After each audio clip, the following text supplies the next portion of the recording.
जय हिंद समाजवादी साथियों, समाजवादी पार्टी की सूची हुई जारी। 2 दिग्गज महिला नेताओं को मिला टिकट। जी हाँ, हम बात करेंगे जैसे कि आप लोगों को पता है उत्तर प्रदेश में जो है विधानसभा उपचुनाव का जो बिगुल है वो बच चुका है, जहाँ पर समाजवादी पार्टी के राष्ट्रीय अध्यक्ष और हम सबके प्रिय नेता अखिलेश यादव धुआंधार तरीके से चुनाव प्रचार में जुटे हुए हैं। जहाँ पर अखिलेश यादव जी उत्तर प्रदेश में विधानसभा उपचुनाव की तैयारियों में जुटे हुए हैं। वहीं पर अखिलेश यादव जी के द्वारा लगातार पीडीए की जो भावना, पीडीए की जो रणनीति, उस रणनीति पर काम कर रहे हैं। लगातार लोगों के बीच में और जनता के बीच में पहुँच कर लगातार अखिलेश यादव जी का जो पीडीए का परिवार है उस परिवार को बढ़ा रहे हैं और लगातार लोगों के बीच में और जनता के बीच में पहुँच कर लगातार जनता की जो समस्याएं हैं, जनता के जो मुद्दे हैं, उन मुद्दों को सुन रहे हैं। लगातार ज़मीनी स्तर पर कार्य करते हुए अखिलेश यादव जी लगातार विधानसभा उपचुनाव की तैयारियों में जुटे हुए हैं, क्योंकि लोकसभा के चुनाव में अखिलेश यादव जी के द्वारा जो है शानदार बेहतरीन और उम्दा प्रदर्शन किया गया और जहाँ पर अखिलेश यादव जी ने बेहतरीन और उम्दा प्रदर्शन किया, वहीं पर समाजवादी पार्टी के 37 सांसद जीत कर जो है सदन में पहुँच चुके हैं। जहाँ पर समाजवादी पार्टी के 37 सांसद जीत कर सदन में पहुँचे, वहीं पर अखिलेश यादव जी के द्वारा लगातार धुआंधार तरीके से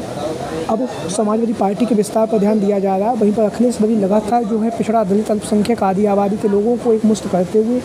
विधानसभा उपचुनाव के लिए दिन रात मेहनत कर रहे हैं। जहाँ पर अखिलेश यादव जी उत्तर प्रदेश में समाजवादी पार्टी का विस्तार पर ध्यान दे रहे हैं, उसके साथ ही साथ अन्य राज्यों में भी अखिलेश यादव लगातार संगठन को मजबूती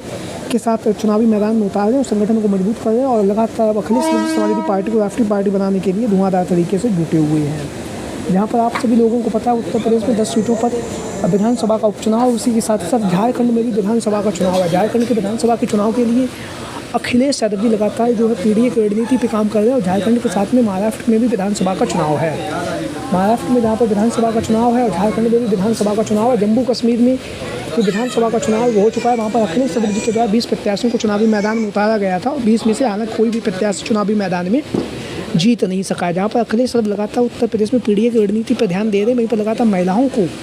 जो भागीदारी दे रहे हैं, महिलाओं के हक और सम्मान की जो आवाज़ है उस आवाज़ को अखिलेश यादव लगातार काफ़ी बुलंदी के साथ उठा रहे हैं। वहीं पर उत्तर प्रदेश में आप लोगों ने देखा होगा लोकसभा के चुनाव में भी अखिलेश यादव जी के द्वारा ज़्यादा से ज़्यादा महिलाओं को टिकट दिया गया और उसी में अखिलेश यादव जी के द्वारा विधानसभा के उपचुनाव में भी अखिलेश यादव जी ने महिलाओं को भागीदारी दी है। लगभग आधी सीटों पर अखिलेश यादव जी के द्वारा विधानसभा उपचुनाव में महिलाओं को टिकट दिया गया है। वहीं पर अब अखिलेश यादव जी ने जो झारखंड में विधानसभा का चुनाव है, जहाँ पर 6 प्रत्याशियों के नाम का ऐलान कर दिया है और उन 6 प्रत्याशियों में से अखिलेश यादव जी के द्वारा जो है 2 महिला प्रत्याशियों को चुनावी मैदान में उतारा गया है। दोनों ही महिला जो प्रत्याशी काफ़ी दमदार हैं, ज़मीनी स्तर से जुड़ी हुई, लगातार लोगों के बीच में और जनता के बीच में पहुँचे, लगातार जो है पीडीए की जो जनभावना है उस जनभावना से लगातार जुड़ रहे हैं और लगातार अखिलेश यादव जी झारखंड के विधानसभा के चुनाव में काफ़ी ज़्यादा सक्रियता के साथ समाजवादी पार्टी को विस्तार करने में जुटे हुए हैं। तो हम बात करेंगे झारखंड के विधानसभा के चुनाव को लेकर, जहाँ पर आप लोगों को पता है 81 विधानसभा सीटों पर चुनाव होने जा रहा है और 13 नवंबर को और 20 नवंबर को यहाँ पर मतदान होगा। उसमें से अखिलेश यादव जी के द्वारा बिश्रामपुर की जो विधानसभा सीट है वहाँ से बहुजन समाज पार्टी को छोड़कर समाजवादी पार्टी में शामिल होने वाली अंजू देवी को अखिलेश यादव जी के द्वारा जो है विधानसभा के चुनाव के लिए झारखंड में टिकट दे दिया गया है। जहाँ पर लगातार अंजू देवी जी जो है धुआंधार तरीके से चुनाव प्रचार कर रही, लगातार बिश्रामपुर की जो विधानसभा सीट है वहाँ से लगातार लोगों के बीच में, जनता के बीच में पहुँच कर लगातार समाजवादी पार्टी का जो प्रचार प्रसार है वो अंजू देवी के द्वारा किया जा रहा है। यहाँ पर अंजू देवी एक तरफ धुआंधार तरीके से चुनाव प्रचार कर रही, वहीं पर अंजू देवी जी के द्वारा लगातार मीडिया से भी मुखातिब हो रही, लगातार मीडिया से लीड मिल रही, लगातार मीडिया से मिलने के साथ लगातार मीडिया की जो मुद्दे हैं, जनता के जो मुद्दे हैं, उन मुद्दों को भी उठा रही, लगातार मीडिया के बीच में रहकर लगातार सुर्खियों में बनी हुई है अंजू देवी जी। जैसा कि आप लोगों को पता है बहुजन समाज पार्टी की तरफ से पूर्व में चुनावी मैदान में भी उतर चुके हैं और अब जब विधानसभा का उपचुनाव झारखंड में विधानसभा का चुनाव होने जा रहा है तो अंजू देवी जी एक बार पुनः चुनावी मैदान में उतर चुकी हैं। वहीं पर बात करेंगे जहाँ पर अंजू देवी जी बिश्रामपुर की विधानसभा सीट से चुनावी मैदान में उतरी हुई हैं।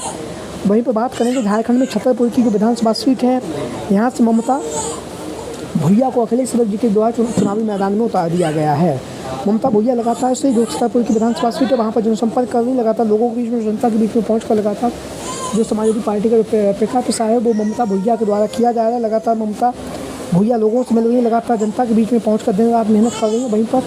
यहाँ पर समाजवादी पार्टी की जो विचारधारा है, अखिलेश यादव जी के जो विकास कार्य है उनको झारखंड में भी पहुँचाने का जो कार्य है वो लगातार ममता भुइया के द्वारा किया जा रहा है। वहीं पर लगातार विधानसभा के चुनाव की तैयारियों में जो है ममता भुइया